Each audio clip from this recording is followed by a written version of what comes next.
আচ্ছা, আমি আমার ক্রিয়েটিভটাকে টেস্ট করতে চাইতেছি, অর্থাৎ আমি জানতে চাইতেছি যে আমার ভিডিও ভালো পারফর্ম করে নাকি আমার ইমেজ ভালো পারফর্ম করে নাকি আমার ক্যারোজাল ভালো পারফর্ম করে। তো এই জিনিসটা আমি টেস্ট করব। সো আমি কি একসাথে তিনোটা কন্টেন্টই একসাথে দিয়ে দিব, অর্থাৎ ভিডিও, ক্যারোজাল এবং ইমেজ সবগুলাকে কি একসাথে দিয়ে ক্যাম্পেইন রান করব নাকি আলাদা আলাদা করব? এই যে একটা কনফিউশন, এটা কিন্তু আমার আপনার অনেকের মধ্যেই থাকে। তো আজকে কথা বলবো এই কনফিউশনটা নিয়ে। আপনি যদি ভিডিও টেস্ট করতে চান বা আপনি যদি ক্যারোজাল টেস্ট করতে চান বা আপনি যদি ইমেজ টেস্ট করতে চান, তাহলে সবচেয়ে ভালো বা বেস্ট প্র্যাকটিস হচ্ছে আপনি যখন ভিডিও টেস্ট করবেন তখন ভিডিওর মধ্যে সবগুলা অ্যাড এর মধ্যে আপনি ভিডিও দিবেন। অর্থাৎ ধরেন আপনি 5টা ভিডিও, বিভিন্ন ভেরিয়েশনের আপনার 5টা ভিডিও আছে, তাহলে আপনি যখন ক্যাম্পেইনটা রান করবেন ওই 5টা ভিডিওর সাথে ভিডিওর কম্পিটিশন দিবেন। ভিডিও আর ইমেজকে মিক্স ম্যাচ করবেন না, তাহলে কি হবে, ফেসবুককে আপনি কিন্তু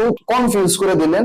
তখন কিন্তু ওইখান থেকে আপনি টেস্টটা ওইভাবে বুঝতে পারবেন না, কারণ কম্পিটিশন হয় হলো সমানে সমানে। আপনি যদি ভিডিও টেস্ট করতে চান তাহলে সবগুলা অ্যাড এর মধ্যে ভিডিও দেন, আপনি যদি ইমেজ টেস্ট করতে চান তাহলে আপনি সবগুলাতে ইমেজ দেন, আবার আপনি যদি ক্যারোজাল টেস্ট করতে চান তাহলে সবগুলাতেই ক্যারোজাল দিয়ে দেন।